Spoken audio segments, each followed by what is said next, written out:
When we think of Christian hope, most of us think almost immediately of our salvation, of the resurrection. As well we should. But there is actually something else we hope for, and it has nothing to do with our salvation, or very little anyway. Indeed, in our tradition, we consider this thing to be, if anything, of even greater importance than our own salvation. Hello, I'm Stuart Baskin, pastor of First Presbyterian Church of Tyler, Texas. And this is your daily devotional for Thursday, December 4th, 2025. What could be more important than our salvation? What could possibly be more important than the resurrection? From a Reformed perspective, plenty actually. More, in fact, than I can enumerate just today. But from the broadest perspective, I would call it the accomplishment of God's will and way in the world. We know that God is invested in this world, deeply loves it, and wishes for it a return to the goodness in which He created it. God's interest in the world extends far beyond your salvation or mine.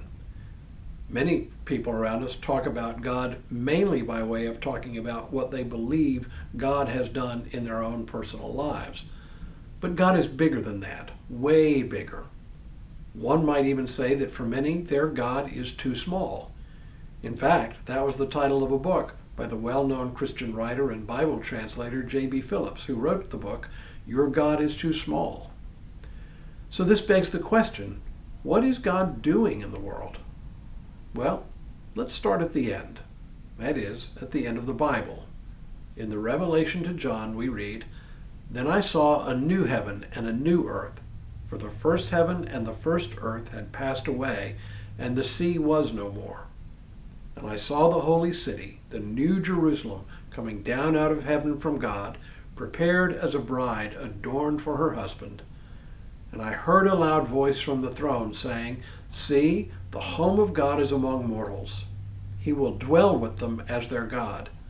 They will be His peoples, and God Himself will be with them.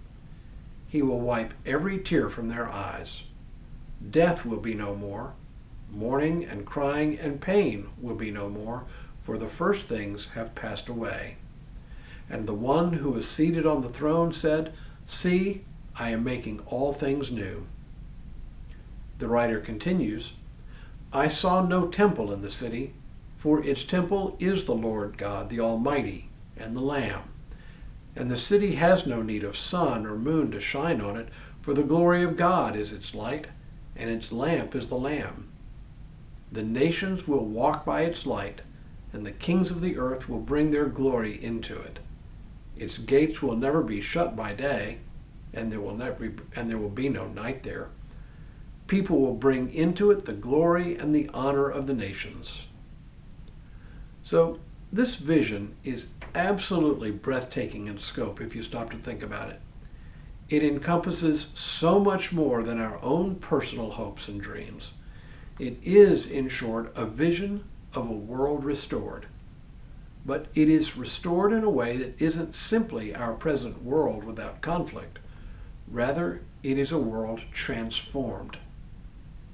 Listen again to some of the features. First, the New Jerusalem, the city of God, comes down to us from out of the heavens.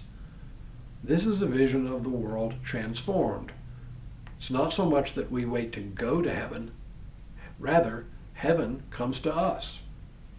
Second, no more sea.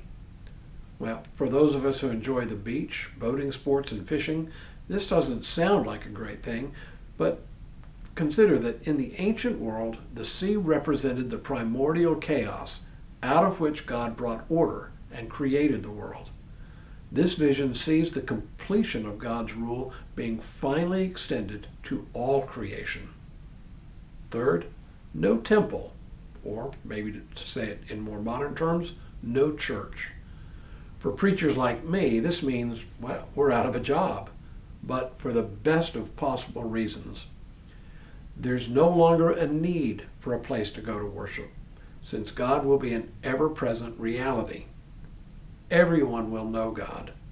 God will no longer be hidden from us, but will dwell intimately with us.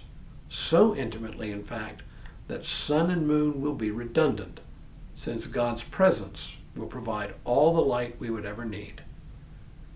Clearly, some of this is metaphorical language, but it does point to our highest Christian hope, that God's reign will come to fulfillment and God's way in the world will finally be complete. Whatever may happen to me, I can rest secure in the hope that God's will be done. As we say in the Lord's Prayer, "Thy kingdom come, thy will be done on earth as it is in heaven." This is our hope. Tomorrow, what does this world restored actually look like?